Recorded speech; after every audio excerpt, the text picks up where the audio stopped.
En el transcurso de las contemplaciones de la segunda semana que estamos meditando, San Ignacio ha interpuesto las dos importantes consideraciones de las dos banderas y de los tres binarios para hacer una especie de análisis de nuestro conocimiento y de nuestra voluntad. Retornamos ahora a las contemplaciones de la vida de Cristo, terminando ya casi esta segunda semana. De todos los actos de la vida de Cristo, uno de los más importantes fue, sin duda, el llamar así a los apóstoles. El alma que desea verdaderamente conocer a Cristo, enamorarse de Cristo, gustará de considerar este llamado de Cristo.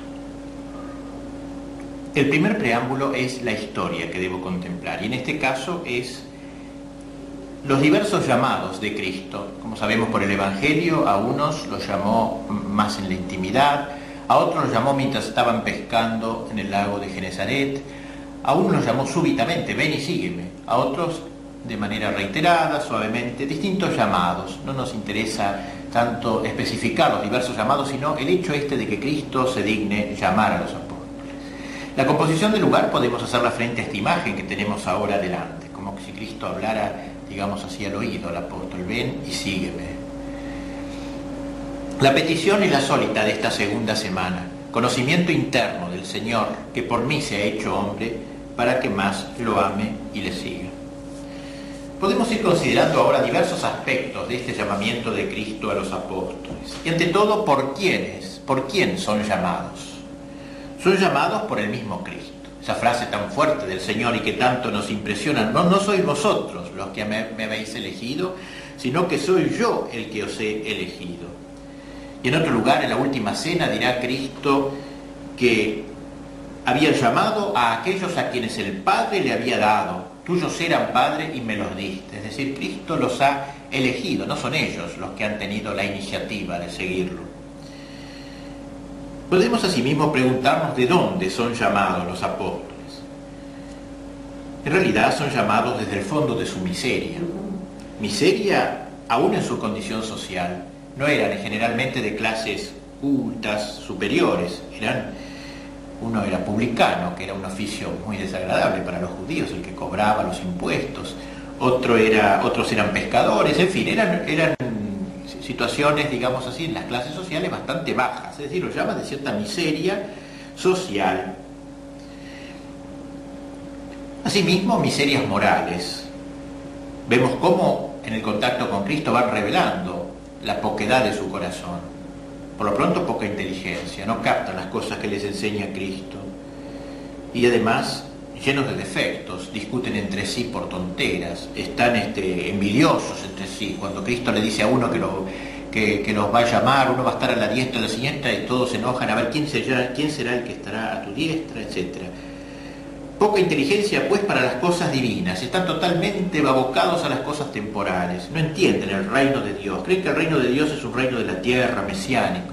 Y débiles de voluntad también, tremendamente débiles, cobardes. Los vemos, por ejemplo, cuando acaece la tormenta y creen que van a zozobrar cuando Cristo está con ellos en la barca. Asimismo, advertimos esta cobardía en el arresto de Jesús, cuando todos huyen y lo dejan a Cristo prácticamente solos, o cuando están encerrados en el cenáculo por miedo de los judíos. Es decir, que para la obra más grande que existe, Dios elige a esta gente humilde, pobre, ignorante y cobarde. Y no porque Dios le guste esas cosas. Y de hecho, a lo largo de la historia de la Iglesia, Dios va a elegir a gente de clase alta, muchas veces en ocasiones, o gente rica, etc. No es que Dios siempre quiera elegir así, lo más bajo del mundo, sino que lo hizo a propósito, para que en la fundación de la Iglesia se viera que la obra era toda de Dios y nunca se pudiera gloriar el hombre como si dependiera de él. Dios eligió, pues, a los apóstoles. Como dice San Pablo, eligió a las cosas despreciables del mundo para confundir a los sabios, y las que no son para confundir a las que son, de modo que ninguna carne se gloríe en su presencia.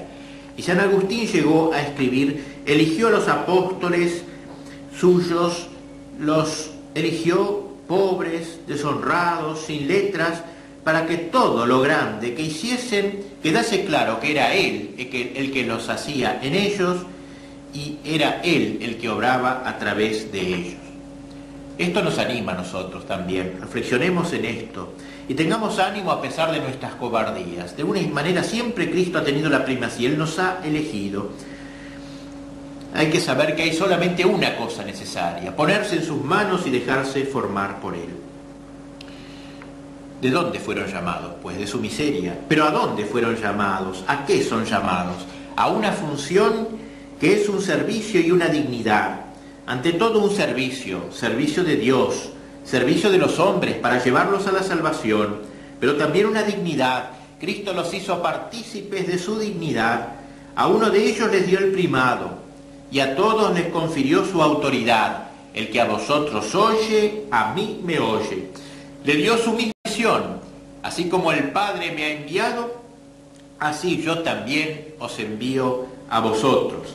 Les mandó a predicar a todas las criaturas, a todas las naciones, un poco lo que vimos en la meditación de las dos banderas.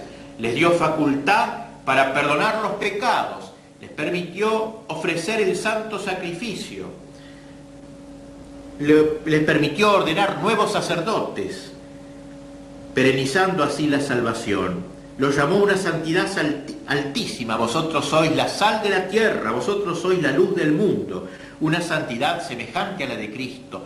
Los llamó a participar en sus mismos trabajos y en su cruz. Si a mí me persiguieron, también a vosotros. Vosotros beberéis también mi cáliz.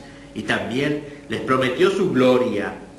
Lo del reino, lo de la meditación del reino, acompañarlo en la pena para luego seguirlo en la gloria. ¿Y con qué resultados fueron llamados? Fueron llamados con el resultado de una gracia soberanamente eficaz. De unos ignorantes que eran, la gracia hizo doctores. Basta con leer, por ejemplo, las cartas magníficas de San Pedro, de San Pablo. Son doctores, son teólogos.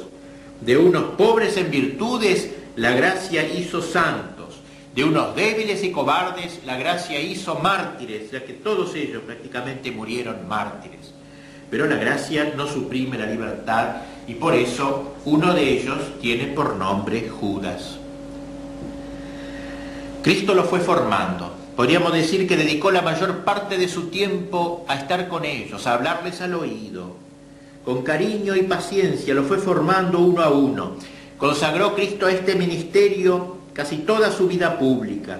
Vivió con ellos y les hizo vivir con Él. Les enseñó con su ejemplo, la modestia, la caridad, la humildad, para que casi por ósmosis se contagiaran. Él que dijo: aprended de mí, que soy manso y humilde de corazón. A ellos les amplía las parábolas, que para los demás quedan en el misterio. A ellos los amó con pasión, amándolos los amó hasta el fin, hasta el extremo. También los corrigió, y aún duramente. Reflexionemos sobre nuestra propia vocación. Todos somos de alguna manera llamados al apostolado, seamos sacerdotes, seminaristas, seamos laicos. Lo ha reiterado el Concilio Vaticano II al hablar de la vocación universal al apostolado. Pues bien, hemos sido llamados para colaborar en el reino, sobre todo los que hacemos ejercicio. San Ignacio nos ha invitado a seguirlo a Cristo a la conquista del mundo, a todos nos ha invitado al apostolado. Pero para eso debemos dejarnos formar por Cristo, convivir con Jesús. Hemos sido llamados, como dice el Evangelio de los Apóstoles, para estar con Él. Dice San Marcos que Cristo eligió a sus apóstoles para tenerlos consigo, para ser compañeros de Jesús, íntimos suyos. A vosotros se os ha llamado amigos, porque os he revelado los secretos del Padre.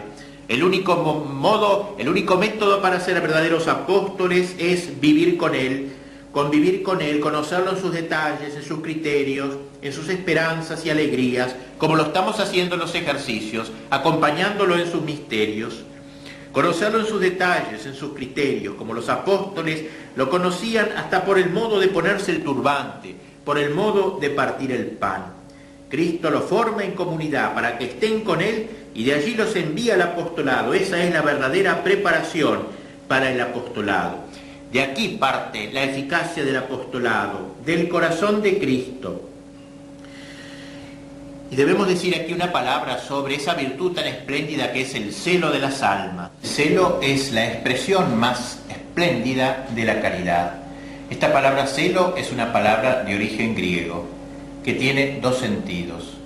En primer lugar, celo significa hervor, fervor, algo que está ardiente. Y en el sentido que lo aplicamos ahora al apostolado sería lo propio de un alma que arde de amor a Dios, que ha encendido su corazón en el amor de Dios, no un amor, un calor que sale nomás de él, fruto de una generosidad natural, sino que se ha encendido ese ardor en esa hoguera ardiente de caridad que es el corazón de Cristo.